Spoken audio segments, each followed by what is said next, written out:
Olá pessoal, tudo bem? Legal, né? Olha só, hoje nós vamos conhecer a história de um grande homem que viveu no século XVIII chamado John Wesley. Vamos conhecer o seu trabalho, a sua história e o seu papel fundamental no primeiro grande despertamento. Vamos lá? Mas antes de começar nosso pequeno estudo, dê seu like, se inscreva no canal e aperta no sininho para receber todas as novidades que vêm pela frente. E olha só, não esqueça de deixar seu comentário, de dar sugestões para novas pesquisas e novos estudos aqui no canal. É muito importante para nós, tá bom, pessoal? Vamos lá? Vamos conhecer a história desse grande homem. John Wesley viveu na Inglaterra no século XVIII. Em uma sociedade completamente conturbada pela Revolução Industrial, onde crescia muito o número de desempregados. A Inglaterra estava cheia de mendigos itinerantes, políticos corruptos, vícios e violência generalizada. E o cristianismo, em todas as suas denominações, estavam desfinhando. Ao invés de influenciar, o cristianismo estava sendo influenciado de maneira alarmante pela apatia religiosa e pela degenerização moral. Dentre aqueles que não se conformavam com esse estado paralisante da religião cristã, se sobressaiu-se John Wesley. Primeiro, durante o tempo de estudante na Universidade de Oxford, depois, como líder no meio do povo. Que história magnífica! Vamos lá, vamos conhecer a história desse grande homem. O céu, à meia-noite, era iluminado pelo reflexo sombrio das chamas que devorava vorazmente a casa do pastor Samuel Wesley. Na rua ouvia-se gritos: fogo, fogo! Contudo, a família do pastor continuava a dormir tranquilamente. Até que os escombros ardentes caíram sobre a cama de uma filha de Samuel Wesley, Etty. A menina acordou, sobressaltada, e correu para o quarto do pai. Sem poder salvar coisa alguma das chamas, a família foi obrigada a sair da casa afora, vestindo apenas a roupa de dormir, numa temperatura gélida. A ama, ao ser despertada pelo alarme, arrebatou a criança menor, Carlos, do berço. Chamou os outros meninos, insistindo que a seguissem. Desceu as escadas, porém, o pequeno John, que então contava 5 anos e meio, ficou dormindo. 3 vezes, a mãe Susana Wesley, que se achava doente, tentou de balde subir as escadas. E 2 vezes, o pai tentou em vão passar pelo meio das chamas. Correndo, sentindo o perigo, ajuntou a família no jardim, onde todos caíram de joelhos e suplicaram a favor da criança presa pelo fogo. Enquanto a família orava, John acordou e, depois de tentar descer pelas escadas, subiu numa mala que estava em frente a uma janela, onde um vizinho o viu em pé.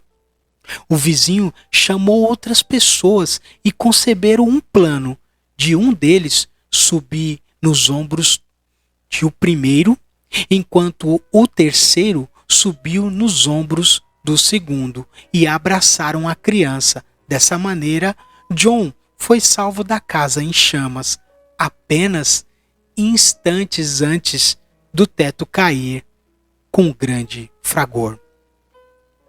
O menino foi levado pelos intrépidos homens que o salvaram para os braços do seu pai.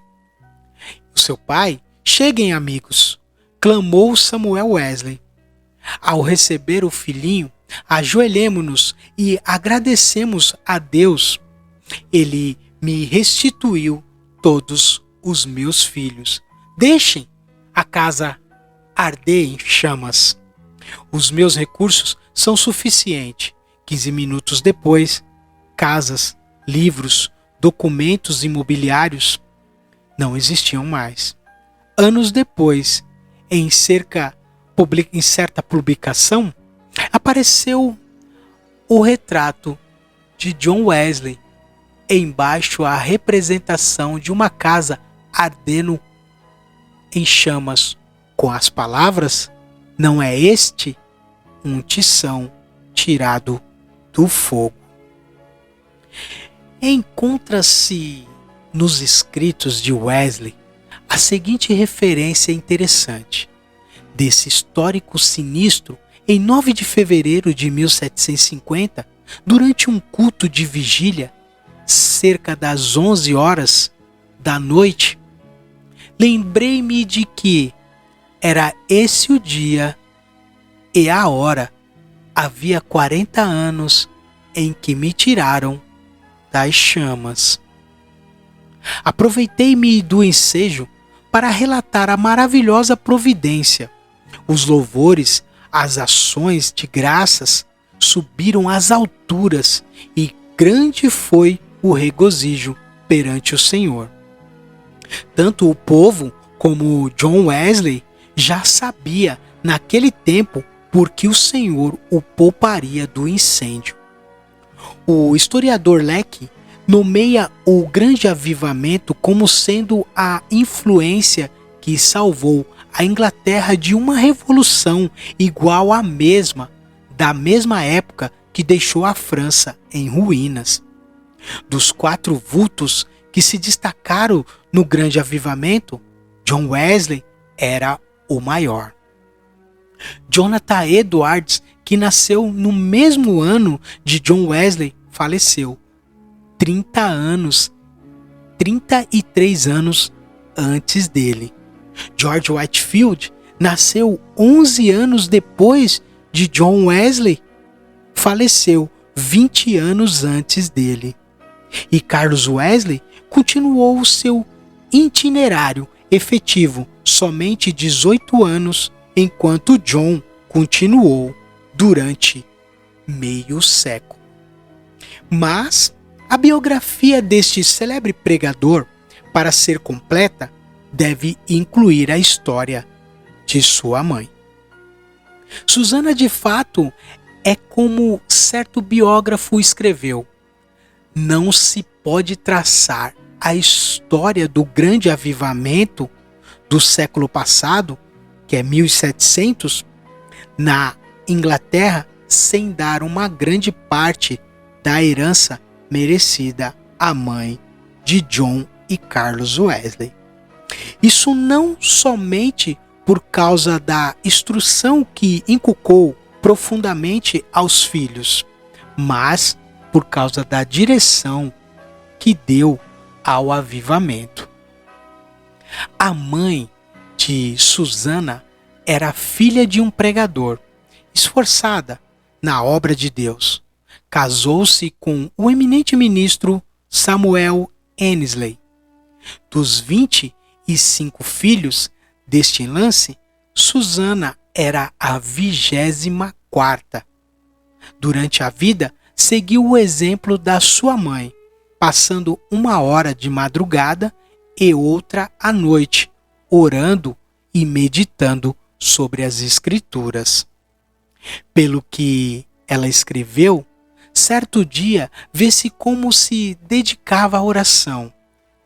Que Deus seja louvado por todos os dias em que nos comportamos bem, mas estou ainda descontente porque não desfruto muito de Deus. Sei que me conservo demasiadamente longe dele. Anseio ter a alma mais intimamente ligada a ele. Pela fé e amor, John era o 15º filho dos 19 filhos de Samuel e Susana Wesley. Um ponto aqui, irmãos. Como é importante a oração. A oração e a meditação nas Escrituras é algo fundamental na vida de um crente. E essas pessoas têm muitos a nos ensinar. A história tem muitos a nos ensinar. O que vamos transcrever, escrito pela mãe de John, mostra como ela era fiel em ordenar aos seus filhos e à sua casa depois dela. Para formar a mente da criança, a primeira coisa é vencer-lhe a vontade. A obra de instruir o intelecto leva tempo e deve ser gradual. conforme a capacidade da criança. Mas o subjugar-lhe a vontade deve ser feita de uma vez. E quanto mais cedo, tento melhor. Depois, pode-se governar a criança pela razão e pela piedade dos pais. Até chegar o tempo de a criança poder também exercer o raciocínio. Acerca de Samuel e Susanna Wesley e seus filhos, o célebre comentador da Bíblia, Adam Clarke, escreveu: "Nunca li nem ouvi falar de uma família. Não conheço e nem existe outra, desde os dias de Abraão e Sara, de José e Maria de Nazaré, a qual a raça humana deve tanto a Susanna Wesley. Acreditava que aquele que poupa a vara aborrece o seu filho." Provérbios 13, versículo 24. E não consistia que seus filhos chorassem em voz alta. Assim, apesar de a casa estar repleta de crianças, nunca houve tempos tristonhos, nem balbudia. No lar do pastor, um filho jamais ganhou coisa alguma chorando. Na casa de Susanna Wesley, Susanna marcava o 5º aniversário de cada filho como o dia em que devia aprender o alfabeto. E todos, a não ser 2, cumpriram a tarefa no tempo.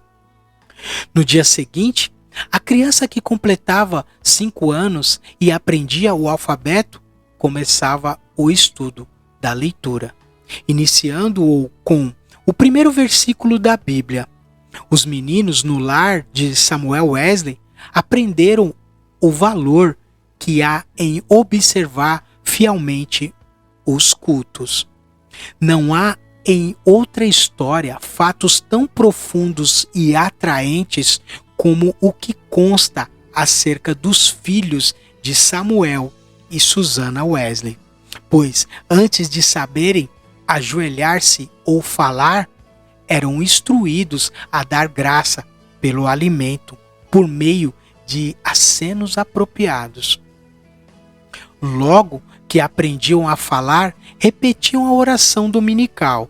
De manhã e à noite eram ensinados também a acrescentar outros pedidos, conforme o desejo do seu coração.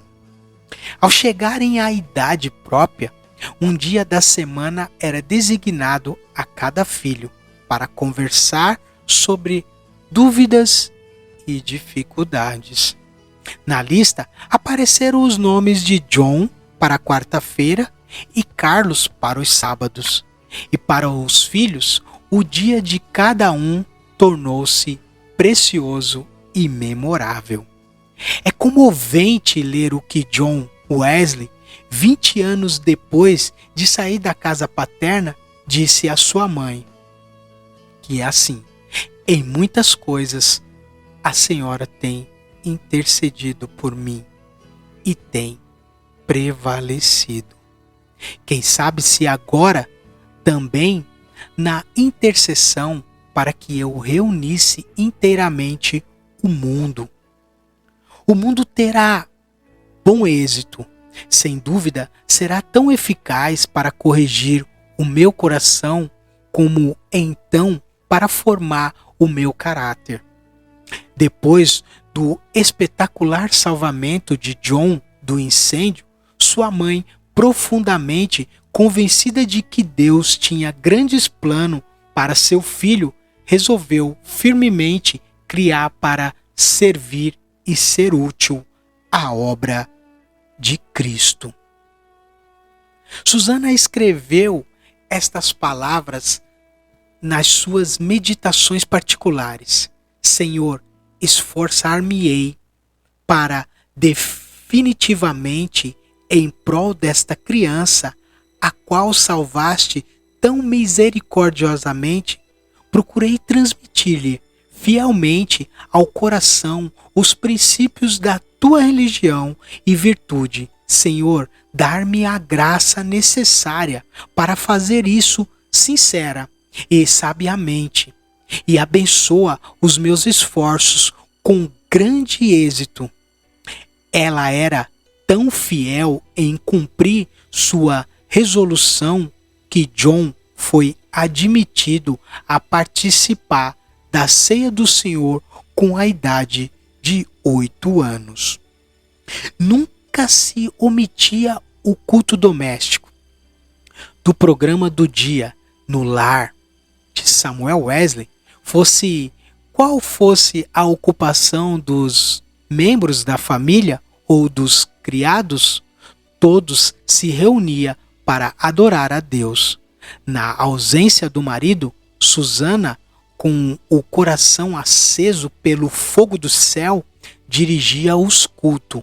Conta-se que, certa vez, quando ele prolongou a ausência mais do que de costume, 30 e 40 pessoas assistiam ao culto no lar dos Wesley. E a fome pela palavra de Deus aumentou a ponto de a casa ficar repleta de pessoas da vizinhança que assistia ao culto. Impressionante isso. A família do pastor Samuel Wesley vivia rodeada de pobreza, mas pela influência do Duque de Buckingham, conseguiram um lugar para John na Charlotte House, em Londres. Assim, o menino, antes de completar 11 anos, deixou a atmosfera fragrante de oração ardente para enfrentar os pórfias de uma escola pública. Contudo, não cedeu ao ambiente de pecado de que estava rodeado, conservava também as suas forças físicas, obedecendo fielmente o conselho de seu pai, que corresse 3 vezes de madrugada em redor do grande jardim da Charterhouse. Tomou como regra da sua vida, dali em diante, manter o vigor do corpo aos 80 anos, apesar de seu físico franzino. Considerava coisa insignificante andar de pé 1,5 léguas para pregar. Conta-se um exemplo da influência que John exercia sobre seus colegas na Charterhouse. Certo dia, o porteiro sentiu falta dos meninos no terraço do recreio e foi achá-los em uma das salas congregadas em redor de John. Estes contava-lhes histórias instrutivas, as quais atraíam mais do que o recreio. Acerca deste tempo, John Wesley escreveu: eu participava de várias coisas que reconhecia como sendo pecado, embora não fosse escandalosa aos olhos do mundo. Contudo, continuei a ler as Escrituras e orar de manhã e à noite. Baseava a minha salvação sobre os seguintes pontos. Primeiro, não me considerava tão perverso como o próximo. 2. Conservava a inclinação de ser religioso. 3. Lia a Bíblia, assistia aos cultos e fazia oração depois de estudar. 6 anos na Charterhouse, Wesley cursou em Oxford, tornando-se proficiente no latim, grego, hebraico e francês. Mas seu interesse principal não era o intelecto. Sobre esse assunto, ele escreveu: comecei a reconhecer que a religião verdadeira tem a sua fonte no coração. Reservei 2 horas todos os dias para ficar sozinho com Deus. Participava da ceia do Senhor de 8 em 8 dias. Guardei-me de todo o pecado, quer de palavras, quer de atos. Assim, na base das boas obras que praticava, em meio considerava um bom crente.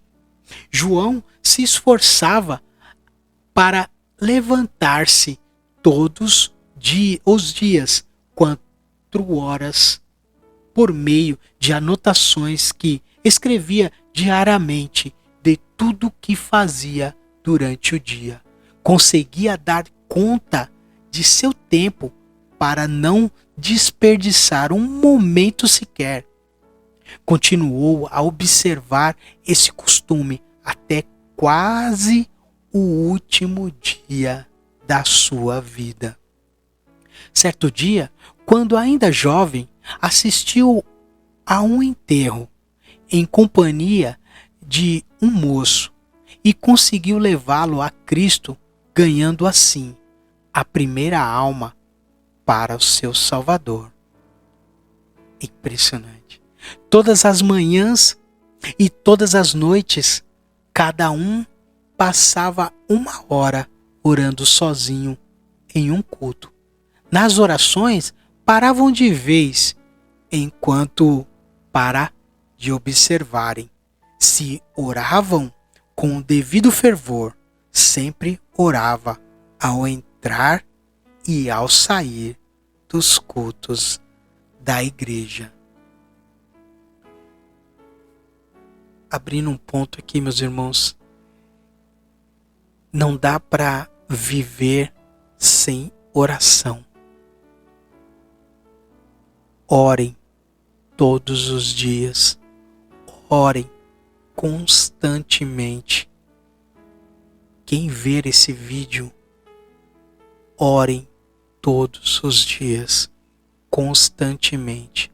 Orem ao ir para o trabalho, orem ao voltar do trabalho, orem durante o trabalho, orem quando chegar em casa, orem ao sair de casa, orem quando seus filhos forem para a escola, orem quando seus filhos voltarem da escola. Orar constantemente. 3 dos membros desse grupo, mais tarde, tornam-se famosos entre os crentes. O primeiro, John Wesley, que talvez tenha feito mais que qualquer outro para aprofundar a vida espiritual, não somente de então, mas também de nosso tempo.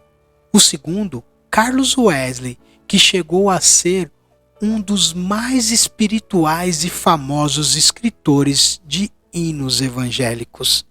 E o terceiro, George Whitefield, que vamos trazer também a história e a importância dele aqui no canal, que se tornou o comovente pregador ao ar livre. Naquele tempo, sentia-se a influência de John Wesley. Muitas partes das Américas e hoje ainda é sentida, contudo, passou menos que 2 anos nesse continente, e isto durante o período da sua vida. Quando se achavam perturbado por causa de dúvidas, aceitou a chamada para pregar o Evangelho aos silvícolas na colônia da Geórgia. Desejoso de ganhar sua salvação por meio de boas obras, pensou que vaidade e ostentação mundana não se contrariavam. Nas matas das Américas, como era característico em sua vida, a bordo do navio em viagem à América do Norte, observava com outros de seus grupos um programa para não desperdiçar um momento durante o dia. Levantava-se a 4 horas e deitava-se depois das 21. As primeiras 3 horas do dia eram dedicadas à oração e estudo das Escrituras. Depois de cumprir tudo o que estava indicado no programa do dia, o cansaço era tanto que, não obstante o bramido do mar e o balanço do navio, dormiam sem perturbação, deitados sobre um cobertor estendido no convés. Na Geórgia, a população inteira afluía à igreja para ouvir a sua pregação. A influência de seus sermões foi tão que, depois de 10 dias, uma sala de baile ficou quase inteiramente abandonada, enquanto a igreja se enchia de pessoas que oravam e eram salvas. Whitefield, que se desbancou na Geórgia alguns meses depois de Wesley voltar à Inglaterra, assim descreveu o que viu. O êxito de John Wesley na América é indizível. Seu nome é precioso entre o povo, onde lançou os alicerces que nem os homens nem os demônios podem abalar. Oh, que eu possa segui-lo como ele seguiu a Cristo. Contudo, Wesley faltava uma coisa muito importante, conforme se vê pelos acontecimentos que o levavam a sair da Geórgia, como ele mesmo escreveu. Faz 2 anos e quase 4 meses que deixei minha terra natal para pregar Cristo aos índios da Geórgia. Entretanto, o que cheguei eu a saber? Orar, vim a saber. Ora, vim a saber o que eu menos esperava. Fui à América para converter outros, mas nunca foram realmente convertidos a Deus. Depois de voltar à Inglaterra, John Wesley começou a servir a Deus com a fé de um filho, não mais com a fé de um simples servo. Acerca desse assunto, eis o que ele escreveu. Não reconhecia que esta fé era dada instantaneamente, que o homem podia sair das trevas para a luz imediatamente, do pecado e da miséria para a justiça e gozo do Espírito Santo. Examinei de novo as Escrituras sobre este ponto, especialmente Atos dos Apóstolos. Meu irmão, vamos parar por aqui nessa grande história desse grande homem do século XVIII que é John Wesley. No próximo capítulo, terminaremos a história desse grande homem que fez muito e nos mostra como é importante a oração do dia a dia. Estar orando constantemente, em direcionar as pessoas à oração, não só a leitura bíblica, mas unificar a leitura bíblica e a oração. Unidos, vamos ver um grande despertamento do Senhor em nossas vidas e em nossa igreja. E assim eu deixo a paz a todos, e que aquele que vê esse vídeo, ouvir, veja que temos que estar em constante oração. E essa história, ela é magnífica. Fique com todos, a paz de Deus.